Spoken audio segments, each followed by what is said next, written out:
യാക്കൂബ് നബിയുടെ ആദ്യ ഭാര്യ ലേഹ 7 ആൺകുട്ടികൾക്കും ഒരു പെൺകുട്ടിക്കും ജന്മം നൽകി. പക്ഷേ അദ്ദേഹത്തിന്റെ പ്രിയപ്പെട്ട ഭാര്യയായ റാഹേൽ വളരെ സങ്കടത്തിലായിരുന്നു. അവർക്ക് ഒരു മകൻ പോലും ഇല്ലായിരുന്നു. അവർ അല്ലാഹുവിനോട് പ്രാർത്ഥിക്കാൻ തുടങ്ങി. അല്ലാഹു ആ പ്രാർത്ഥന കേൾക്കുകയും അവരുടെ പ്രാർത്ഥനയ്ക്ക് ഉത്തരം നൽകുകയും ചെയ്തു. റാഹേൽ അതിസുന്ദരനായ ഒരു ആൺകുഞ്ഞിന് ജന്മം നൽകി. ആ കുഞ്ഞിന് യൂസഫ് എന്ന് പേരുമിട്ടു. 20 വർഷത്തോളം യാക്കൂബ് നബി ഹാരനിൽ അമ്മാവനായ ലബാനെ സഹായിച്ചുകൊണ്ട് കഴിഞ്ഞുപോന്നു.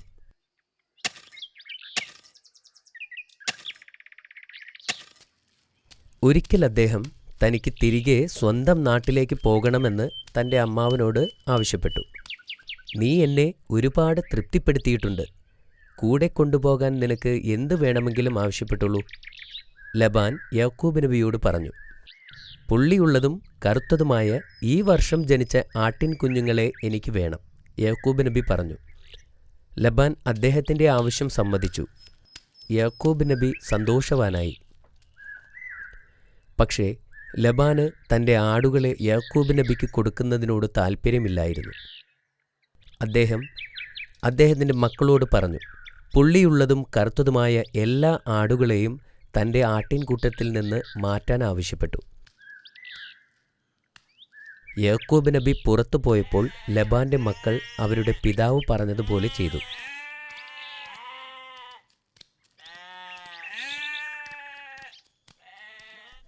യാക്കൂബ് നബി തിരികെ വന്നു. നോക്കുമ്പോൾ തൻ്റെ അമ്മാവൻ തന്നെ പറ്റിച്ചതായി അദ്ദേഹം മനസ്സിലാക്കി.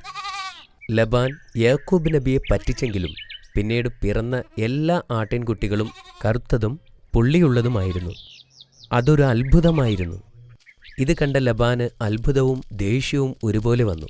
അദ്ദേഹത്തിന് യാക്കൂബ് നബിയോടുള്ള ദേഷ്യം അടക്കാൻ സാധിച്ചില്ല. കാരണം എല്ലാ കറുത്തതും പുള്ളിയുള്ളതുമായ ആട്ടിൻകുട്ടികളെയും യാക്കൂബ് നബിക്ക് കൊടുക്കാമെന്ന് ലബാൻ വാക്ക് നൽകിയിരുന്നു.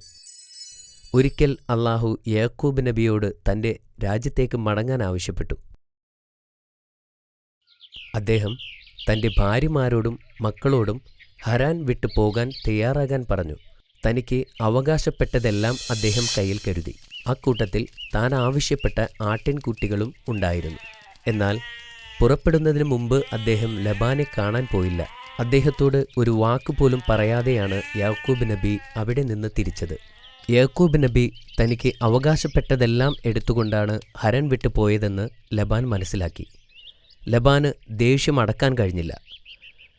അദ്ദേഹം ഒരു കൂട്ടം ആളുകളെയും കൊണ്ട് യാക്കൂബ് നബിയെ പിന്തുടർന്നു. യാക്കൂബ് നബിയെ പിന്തുടർന്നുകൊണ്ട് അവർ ഒരുപാട് ദിവസങ്ങൾ നടന്നു.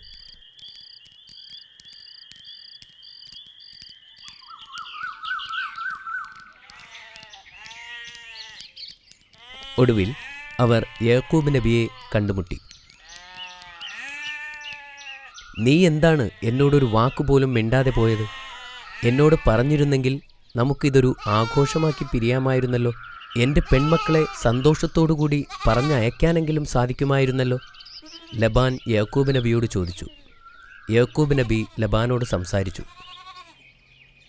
അവർ അവിടെ താമസിക്കാൻ തീരുമാനിച്ചു.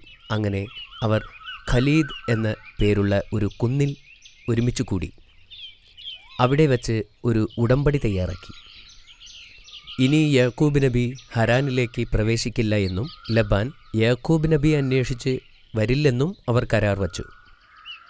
അങ്ങനെ അവർ ഒരുമിച്ച് കൂടുകയും അവിടെ വെച്ച് പിരിയുകയും ചെയ്തു. നബിയും കുടുംബവും തൻ്റെ രാജ്യം ലക്ഷ്യമാക്കി നടന്നു. ഒരിക്കൽ ഒരു പ്രഭാതത്തിൽ യാക്കൂബ് നബി തൻ്റെ കൂടാരത്തിന് മുമ്പിൽ ഇരിക്കുകയായിരുന്നു.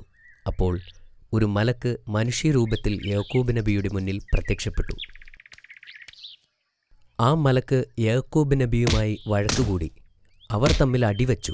അവരിരുവരും കഴുത്തിൽ പിടിക്കാൻ തുടങ്ങി. മലക്ക് യാക്കൂബ് നബിയുടെ തുടയിൽ പരിക്കേൽപ്പിച്ചു. യാക്കൂബ് നബിക്ക് നടക്കാൻ വയ്യാതെയായി. സൂര്യൻ ഉദിക്കാറായപ്പോൾ മലക്ക് നബിയോട് ചോദിച്ചു, നിങ്ങളുടെ പേരെന്ത്? യാക്കൂബ്, അദ്ദേഹം മറുപടി പറഞ്ഞു.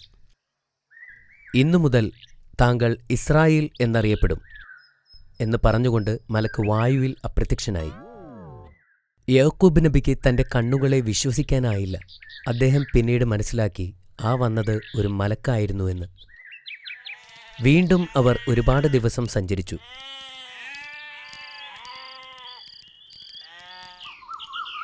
സൈർ എന്ന പ്രദേശത്ത് അവരെത്തിയപ്പോൾ തൻ്റെ സഹോദരനായ ഏശാവിനോട് മാപ്പപേക്ഷിച്ചുകൊണ്ട് ഒരു ദൂതനെ യാക്കൂബ് നബി അയച്ചു.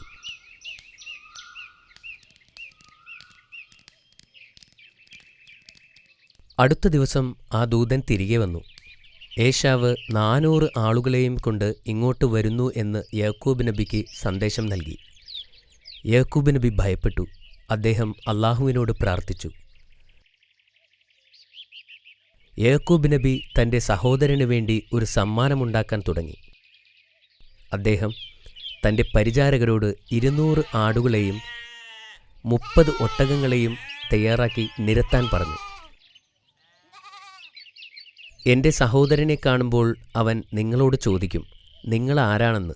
അപ്പോൾ നിങ്ങൾ പറയണം, അദ്ദേഹത്തിൻ്റെ അടിമയാകുന്നു എന്നും യാക്കൂബിൻ്റെ പരിചാരകരാണെന്നും ഈ മൃഗങ്ങൾ താങ്കൾക്ക് നൽകുന്ന സമ്മാനമാണെന്നും. അദ്ദേഹത്തിൻ്റെ പരിചാരകർ അദ്ദേഹം പറഞ്ഞതുപോലെ പുറപ്പെട്ടു. 2 ദിവസങ്ങൾക്ക് ശേഷം യാക്കൂബ് നബിയും പുറപ്പെട്ടു. ഏശാവ് തൻ്റെ കൂട്ടരുമൊത്ത് സഞ്ചരിക്കുമ്പോൾ യാക്കൂബ് നബിയുടെ പരിചാരകരെ കണ്ടു. ഏശാവിന് അവരോട് നല്ല മതിപ്പ് തോന്നി. ആ മൃഗങ്ങളെല്ലാം തൻ്റെ സഹോദരൻ തനിക്ക് നൽകിയ സമ്മാനമാണെന്ന് ഏശാവിനെ അറിയിച്ചു. യാക്കൂബ് നബി തൻ്റെ സഹോദരനെ കണ്ടപ്പോൾ ആദരസൂചകമായി ശിരസ് നമിച്ചു.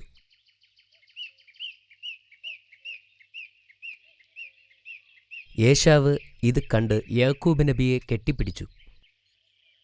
ഏശാവിൻ്റെ കണ്ണ് നിറയുകയും ചെയ്തു. നിന്റെ കൂടെ വന്ന ഇവർ ആരൊക്കെയാണ്? ഏശാവ് യാക്കൂബ് നബിയോട് ചോദിച്ചു. അള്ളാഹു എനിക്ക് നൽകിയതാണിവരെ, അദ്ദേഹം പറഞ്ഞു. ലിയ, റാഹേൽ, അവരുടെ മക്കൾ, അദ്ദേഹത്തിൻ്റെ പരിചാരകർ എല്ലാവരും ഏശാവിൻ്റെ മുൻപിൽ ആദരസൂചകമായി ശിരസ് നമിച്ചു. ആദ്യം സമ്മാനങ്ങളൊന്നും വാങ്ങാൻ ഏശാവ് തയ്യാറായില്ല.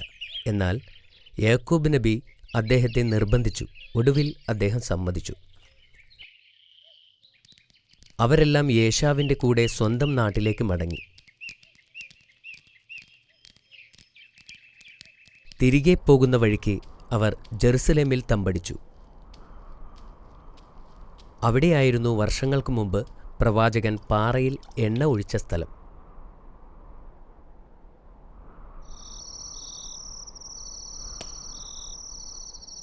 അദ്ദേഹം അള്ളാഹുവിന് കൊടുത്ത വാക്ക് പാലിച്ചുകൊണ്ട് അവിടെ ഒരു പള്ളി പണിതു.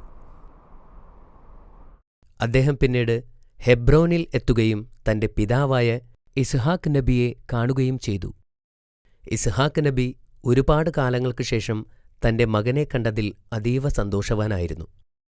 പിന്നീട് ഇസ്ഹാക്ക് നബി തൻ്റെ 180-ാം വയസ്സിൽ വഫാത്തായി. അദ്ദേഹത്തെ അദ്ദേഹത്തിൻ്റെ പിതാവിൻ്റെ അടുത്ത് മറവ് ചെയ്തു. യാക്കൂബ് നബിക്ക് ആകെ 12 മക്കളാണ് ഉണ്ടായിരുന്നത്. യൂസഫ് നബി അതിൽ ഒരാളായിരുന്നു. അദ്ദേഹം സുമുഖനും ദൈവവിശ്വാസിയുമായ ഒരു യുവാവായി വളർന്നു. അവർ പിന്നീട് ഈജിപ്തിലേക്ക് കുടിയേറിപ്പാർത്തു.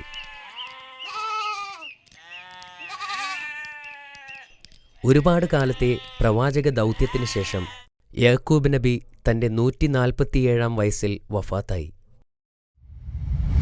മാഷാ അല്ലാ, ഇന്നത്തെ കഥയും വളരെ നന്നായിരുന്നു. നിനക്ക് ഇഷ്ടപ്പെട്ടതിൽ എനിക്ക് വളരെ സന്തോഷമുണ്ട്. ഞാൻ ഇനി ഈ കഥയിൽ നിന്നും ചോദ്യങ്ങൾ ചോദിക്കട്ടെ? ശരി ബാബാ. Very good. എന്നാൽ ഇതാ ആദ്യത്തെ ചോദ്യം. ഹരാനിൽ ജീവിച്ചിരുന്ന യാക്കൂബ് നബിയുടെ അമ്മാവന്റെ പേരെന്ത്? വേഗം പറയൂ. അദ്ദേഹത്തിന്റെ പേര് ലബാനാണ്. യാക്കൂബ് നബി അലൈഹിസ്സലാമിന് ആരോടാണ് ഇഷ്ടം തോന്നിയിരുന്നത്?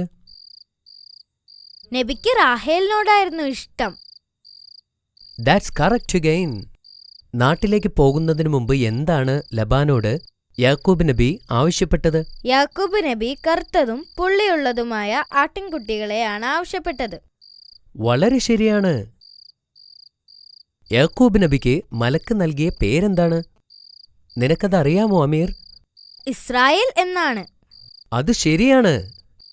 യാക്കൂബ് നബിയുടെ പ്രിയ പുത്രനാര്? യൂസുഫ് നബിയാണ്. അത് വീണ്ടും ശരിയാണ്. ഇനി അവസാനത്തെ ചോദ്യത്തിലേക്ക് കടക്കാം. യാക്കൂബ് നബി എത്ര വർഷക്കാലം ജീവിച്ചിരുന്നു? യാക്കൂബ് നബി അലൈഹിസ്സലാം 147 വർഷക്കാലം ജീവിച്ചിരുന്നു. മാഷാ അല്ലാ, നീ ഇന്നത്തെ എല്ലാ ചോദ്യങ്ങൾക്കും ശരിയുത്തരം നൽകിക്കഴിഞ്ഞിരിക്കുന്നു. നീ വളരെ മിടുക്കനായൊരു കുട്ടി തന്നെയാണ്. Thank you Baba.